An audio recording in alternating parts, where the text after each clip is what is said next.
Hello, welcome to another episode of Montana Shares, your opportunity to find out about the nonprofits that make our state so great. I'm your host, Bill Crane, and today I have the Holter crew, also known as Jennifer, and Zack and Nicole. So, how are you guys doing today? We're great. Great. Excellent, that's what we want to hear. So let's talk about what the Holter is in general before we dive into these folks that have these great shows. Definitely. Go ahead. I'm Jennifer. I'm the assistant curator at the Holter Museum of Art. And we are currently embarking on sort of a new mission with our exhibitions. About 2 years ago, we had a volunteer with us from Westmont who called hundreds of members to catch up on information, update our database, and at the end of her term with us, we learned that this volunteer in particular loved the arts, and she desperately wanted to know about the current shows. And what we then found as a staff to be a big struggle was that Adriana was blind. And so at that juncture, we as a staff kind of had to take a hard look at what we wanted to put on our walls, and did we want it to be more interactive and cater to those demographics in our community? And the answer was yes. So we are seeing ourselves definitely wanting to program a lot more interaction in our galleries. Opening tomorrow night, we have two artists, one from Bozeman and one from Colorado, who are doing a kind of massive public interaction where people come and make art on the panels that the artists have created for 3 hours straight, and then we'll pull everything down.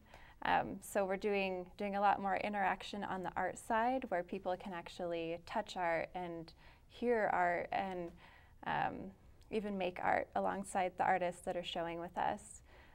But on the other end of that, and I think that we're kind of kicking off this other facet to our exhibitions with Zack, is recognizing that the Holter wants to be a much stronger community partner in Helena.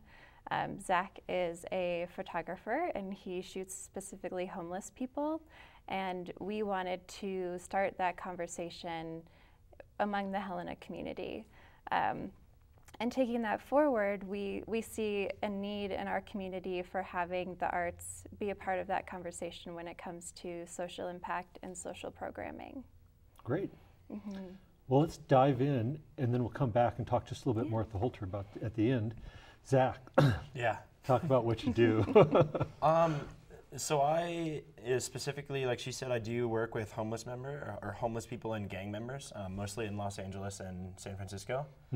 I started a project like this in college. Never really got anywhere. Kind of wanted to do something different from everybody, and got like 6 or 7 images, and then just I was like, oh, whatever. I'm gonna throw it in the shoe box for a little while. Then I quit school, bought a van, bought a bunch of film, and then just on my way down to LA, it was just like, I'm gonna pick it back up. And then for the past 5 months now, I've just been going back and forth, meeting with these gang members, these homeless people in Phoenix, Los Angeles, San Francisco, Seattle, Portland, and Helena. Yeah. And you still use film? Yeah. Okay. Yeah. You're not tempted by digital? So the reason that I use film specifically is it has taught me a lot about photography. So I know, especially when the film comes back, I'd love to like feel that physical grasp to it. Like she was just saying, see art, hear art, feel art. I think that's super important. But my style is I shoot on film, and then I get it developed, and then I get it scanned onto a CD, and then I edit it on Photoshop. So I kind of dabble in the digital realm. Okay, so you've got a foot in either side of it, sort of. Yeah. And I've seen your exhibit. They're phenomenal shots. Thank you. You've got nice, clear pictures. Appreciate it. I kind of feel like you've given, these are typically invisible people in our society, sure. and you're giving them a space. Yeah. And is it doing what you want it to do, I guess, is the other question. As far as like shooting homeless people? As far as, something moved you to do this, and has it fulfilled that move? In the beginning, I wasn't moved by anything. Like I said, I just kind of was like, I want to do something different in a college photography class. And then as I was doing this outside of college and outside of grades and having timelines, it sort of just became more about being around these people and understanding and seeing them for who they are and having more empathy and respect. So it definitely, it started off as something not too great. And then it grew into, this is what I want to do. Yeah. Do you see it going any further? Oh yeah. Oh yeah. I'm going to move back to LA in October. And you're our hometown Helena boy to start with, Yeah, right? So yeah. you've got the extremes of a big city and for smaller sure. town. Yeah. But yeah, I'm going to move back down there and kind of continue and see where it develops.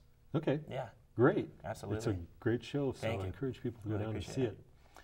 Nicole, you are going to be, they're planning ahead for you, right? Right, And you have a show coming up called Aftermath. correct. Tell us about it.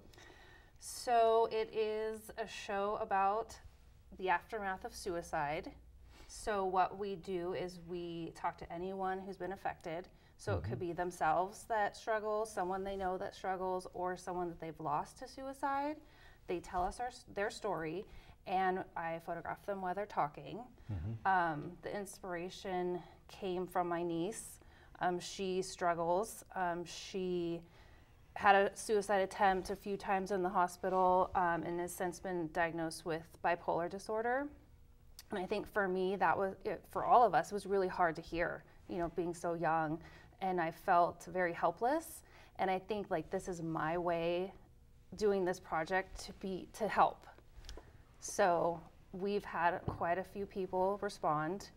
Their stories are of course heartbreaking, but then they're also very inspiring in the fact that they trust us to present their stories in a way with respect, but then also bold enough to start the conversation. Because, as we know, suicide is a problem in Montana, but it's also a problem in Helena, and no one's talking about it. Without a doubt. Yeah. I have to say, it's off topic in a way, but I wish obituaries would just say that. Right. So that the conversation would be started right there. Right. And instead they tend to use You more don't- flowery language Right. to cover it up. Right. But the community typically will know.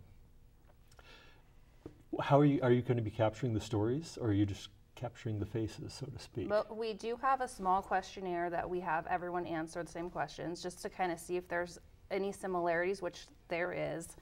And then mostly just through photographs.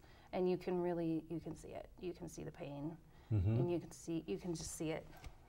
There's really you don't even need to write it out. It's just that visible. Okay. Yeah. And your show will be opening when? April 2019. And so we've got to wait a while, but it's Yes. going to be worth it. Right, I hope so. Yeah, and we are still looking for people too. So, that are willing to share their stories. A lot of people I know come out of it saying, I'm so glad I did this, and I hope that my story helps somebody else. So they leave feeling empowered. And so this is, for another year at least, a show in progress until it goes up. Yeah, Okay. That's wonderful. I look forward to it. thank you. I look forward to everything the Holter does, is the truth of the matter. So let's go back. Let's go back to the foundational stuff. What's the Holter, and kind of let people know about it and that it's free, those type of things. Yeah, we're an absolutely free admission museum, open 6 days a week, Monday being your only exception. We have 4 formal rotating gallery spaces, including a small museum store where you can buy regional and local artists' work ranging from photography to printmaking to ceramics. We do carry a number of Bray residents' works, which I think is a great connection that we carry with that organization. We rotate our shows, I would say, every 3 to 4 months in every gallery. So it's kind of an ever-changing space. Great. So anytime you're downtown during regular business hours, you want a break and you want to go see some great art, Yes. hop on in, no charge. Yeah. But first Friday of the month, Yes, talk tomorrow. about downtown. Unfortunately, this won't air in time for tomorrow, but there will be other First Fridays coming up in the future. So Right. tell us a little bit more about First Friday. Okay. The first Friday of every month, the Holter participates in an art walk along with other downtown galleries and businesses. So our doors are open late into the evening until 8 p.m.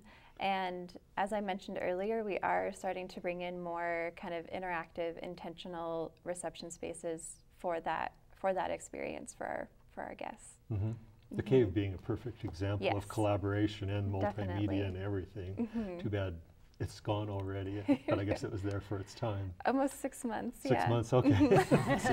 That's how much I know. I went 2 or 3 times. I enjoyed I know, it. it needed it. So anything, what else do we have right down at the Holter now for shows? There's other galleries that we haven't chatted about. Definitely. In our Bacchus Gallery, which is our largest gallery, we have local photographer Dr. Richard Buswell showing one of his newest bodies of work called Close to Home. And that exhibition was actually assembled by the Montana Museum of Art and Culture in Missoula, but it is gorgeous. Another film photographer, Richard is a diehard. He will never go to digital. And he also is, am I correct, he's black and white? Yes, yeah, all black and white. So he does pattern in detail and close-ups. Yeah, really, very, really very well. kind of abstracted objects. Right. Going out and chronicling our past and our decay. What else is in, let's see, you've got 2 other galleries, right? Yeah, we have a new show in the Milliken, which will be going up, is going up as we speak. It's Suka Warab and Andrew Rice, and they are both kind of collaborative contemporary printmakers, so that'll be a really fun one to interact with. In our Bear Gallery, we have another local photographer, Bonnie Lambert, and she does more collaging with digital work. So she takes images and then layers objects on top of them and continues taking images of those objects. And for some reason I found it somewhat whimsical. I laughed often when I was going through there. Something about it has a lightness about it that I really enjoyed. Okay, anything else that we need to add to anything that we've talked about? Silence. Okay, well, we'll keep it simple. Come down to the Holter early and often and see the shows as they move around. Have a safe trip and future, I guess, in Los Angeles. Thank you. And if people are interested in chatting with you and being part of your show, there's still time to be part of that. Yep, they can go on Facebook, Aftermath MT, and they can send us a message and we'll schedule time to meet with them. Great. I thank you for doing that project. Actually, both your projects are good for our society to look at these things. Yeah, for sure. Okay. Well, thank you all for coming on the show. Yeah, for having us. And thank you guys for tuning in as you always do. Have a wonderful evening.